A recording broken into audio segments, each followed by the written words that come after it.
open eye, feel the waves cut through me, hypnotized by the sounds I'm breathing in. Subscribe now and press the bell icon. Never miss an update.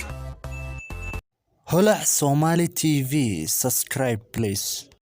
waxaan ka imaaday shaqo waxaana u socday Shimla sidoo kale roob aad u daran da'ayay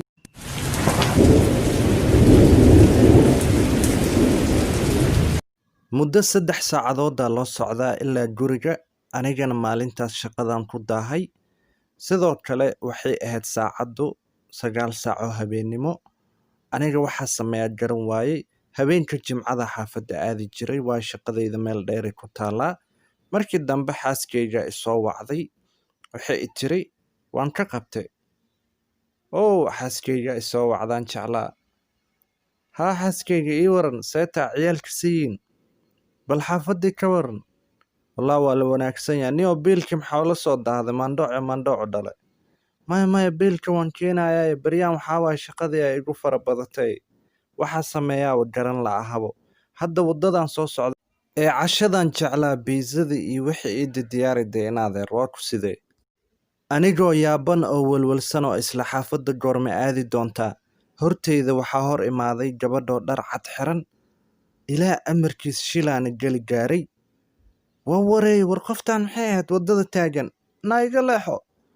gaarigana meeluu ku dhacay wallahi waa dhiman gaari bismillah qoftaan maxay ahayd talow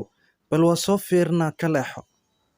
gaariga ka soo degay waxaaba arkay gabadhan oo sida baraambaro u guurguuranaysa naahayda wadada maxaa ku istaajiyay waa 9 saac oo habeenimo maxaa ka qaldan isla markaa way ii jawaab weyday waa yaabay anigana markaan ku soo dhawaaday gabadha way soo fiirisaba waxay igu tiri war hayda waan ku cuni doona xagee gali doonta aniga aqoon ma ii leedahay yaa ku yiri 9 saac oo habeenimo soco meeshaasina igu cuntay waa ka xumaay runtii ciyaalkayga xaaskaygina hadda waa ka xumaay carruurteyda agoon ay noqdeen asxaabta holac Somali TV waa idin salaamo dhamaantiin asxaabay subscribe-ka noo saara gambaleelka furta